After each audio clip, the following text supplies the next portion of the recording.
ஹல்லேலூயா. சீயோன் வேதாகம ஆய்விற்கு அன்போடு கூட இயேசு கிறிஸ்துவின் நாமத்தில் உங்களை வரவேற்கிறேன். இன்று தினத்திலும் எசேக்கியேல் தீர்க்கதரிசன புஸ்தகம் அதிகாரங்கள் 37 முதல் 39 அதிகாரங்களில் வசனங்களை தியானிக்க சர்வ வல்லமையுள்ள தேவன் தாமே நமக்கு கிருபை பாராட்டுவாராக. 37வது அதிகாரத்திலே எசேக்கியேல் தீர்க்கதரிசியை தேவனாய் கர்த்தர் ஆவிக்குள்ளாக்கி ஒரு எலும்புகள் நிறைந்த பள்ளத்தாக்குக்கு கொண்டு சென்று அங்கே ஆண்டவர் தீர்க்க தரிசனம் உரைக்க சொல்வதை குறித்து பார்க்கிறோம்.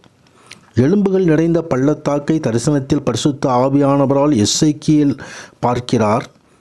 இஸ்ரவேல் வம்சத்தார் அனைவரையும் இந்த எலும்புகள் குறிக்கின்றன. அதாவது சிறைப்பட்டு போன இஸ்ரவேலரும் யூதா மக்களும் தங்கள் புறஜாதியார் மத்தியிலே சிதறிப்போனதால் நம்பிக்கை இழந்து இருந்தார்கள். இந்த எலும்புகளை பார்த்து தீர்க்க தரிசனம் உரைக்கும்படியாய் தேவன் எசேக்கியேலுக்கு கட்டளையிட்டார். 2 படிகளாக அந்த எலும்புகள் உயிரடைந்தன. தங்களது சொந்த தேசத்தை மீண்டும் பெற்றுக்கொள்ளும்படி இரண்டாவதாக விசுவாசத்தை மீண்டும் பெற்று ஆவிக்குரிய மீட்பை பெற்றுக்கொள்ளும்படி. நம்பிக்கை இழந்த சூழ்நிலையிலும் அவர்கள் தேவனது வல்லமையால் மீட்கப்பட்டு மறுபடியும் தங்களுக்கு வாக்குத்தத்தம் பண்ணப்பட்ட அந்த தேசத்திலே அங்கே வந்து அவர்கள் அதை சுதந்திரிப்பதை தரிசனம் காட்டுகிறது. இஸ்ரவேல் இந்த மீட்பு ஆதியாகமம் 2:7 சொல்லப்பட்டபடி தேவனாய் கர்த்தர் மனிதனை உருவாக்கும் பொழுது ஆதாமுக்கு சரீரமாக மண்ணிலிருந்து உருவாக்கி அதன் பின்பு அவனுக்கு ஜீவ சுவாசத்தை கொடுத்தார். மரித்த இஸ்ரவேலர் முதலாவது சரீரமாக மீட்படைந்த பின் தேவன் அவர்களுக்கு தமது ஆவியை கொடுப்பார். கர்த்தருடைய பரிசுத்த நாமத்துக்கு மகிமை உண்டாவதாக. மரித்தவர்களை உயிரோடு எழும்ப பண்ணுகிறவர். கர்த்தருடைய பரிசுத்த நாமத்துக்கு மகிமை உண்டாவதாக. இந்த ஆவிக்குரிய வாழ்க்கையிலே நமது ஆத்மா செத்ததாக இருந்தால் பாவம் செய்கிற ஆத்மா சாகும் என்று வேதவசனம் சொல்கிறது.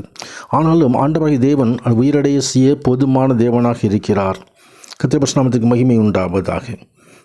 இந்த இஸ்ரவேல் ஜனங்களும் சிறைப்பட்டு போன இந்த நாட்களிலும் நம்பிக்கை இழந்த சூழ்நிலையிலும் எலும்புகளின் தரிசனம் நிறைவேறும்.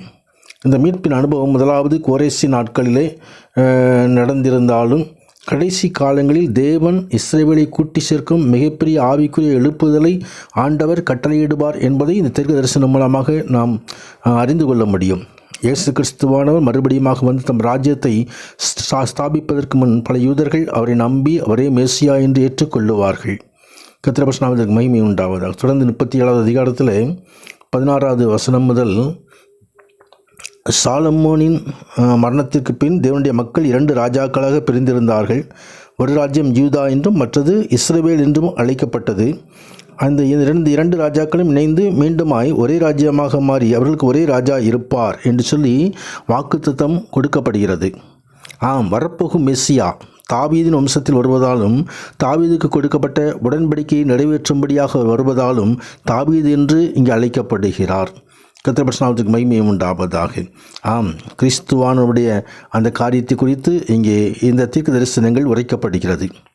38வது அதிகாரத்திலே இஸ்ரேல் மக்கள் தாங்கள் சொந்த தேசத்துக்கு திரும்பின பிறகு அவர்களை அழித்து அவர்கள் தேசத்தை சொந்தமாக்கி கொள்ளும்படி அங்கே அநேக தேசங்கள் இஸ்ரேலுக்கு எதிராக வருவதை எசேக்கியேல் தீர்க்க தரிசனமாக சொல்லுகிறதை குறித்து பார்க்கிறோம். இங்கே சொல்லப்பட்ட கோகு என்பவர் மாகோகு தேசத்தின் ராஜாவாகவும் மேசேக் தூபால் ஜாதிகளின் முக்கிய அதிபதியாகவும் இருப்பதை வேதம் சுட்டி காட்டுகிறது.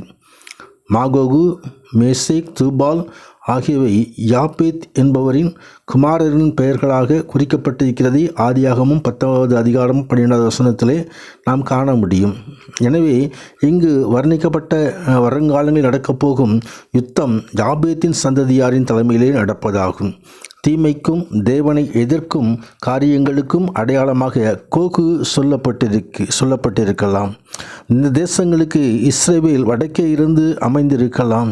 இந்த தேசங்கள் வடக்கே இருக்கிறது. கிழக்கிலிருந்தும் மேற்கு தெற்கிலிருந்து சேனைகள் அவளோடு ஒன்று சேர்ந்து கொள்ளும். இந்த யுத்தம் நடக்கும் காலத்தை நாம் கடைசி நாட்களிலே இன்று நாம் அறிந்து கொள்ளலாம். கர்த்தருடைய அந்த யுத்தங்கள் கடைசி கால யுத்தமாக ஒருவேளை இருக்கலாம். கர்த்தருடைய நாமத்திற்கு மகிமை உண்டாவதாக. ஆம், அந்த யுத்தங்கள் நடைபெறும்போது இது கடைசி காலம்.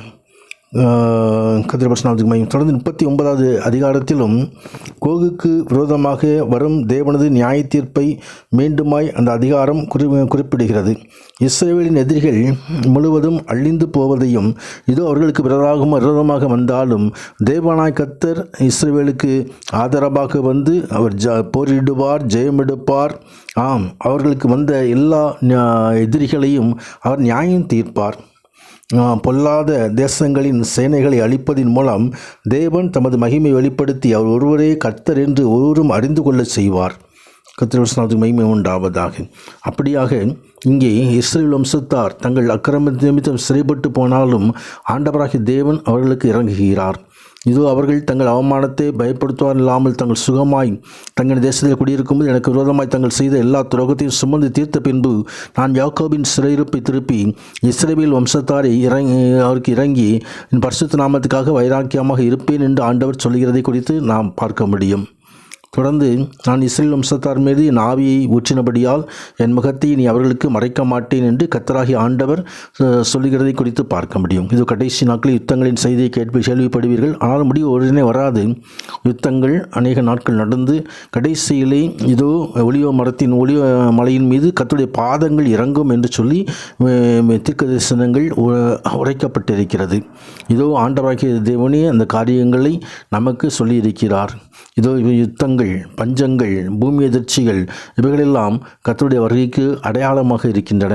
நாம் தேவனுடைய வருகைக்கு ஆயத்தமாகவும் கர்த்தர்தாமே இந்த கடைசி நாட்களிலும் வருகின்றதான கொள்ளை நோய்களுக்கு, பூமி அதிர்ச்சிக்கு, வருகின்றதான யுத்தங்களுக்கு தப்புவித்து நம்மை காப்பாராக. பரிசுத்த நாமத்துக்கு மகிமை உண்டாவதாக. ஆமேன், ஆமேன்.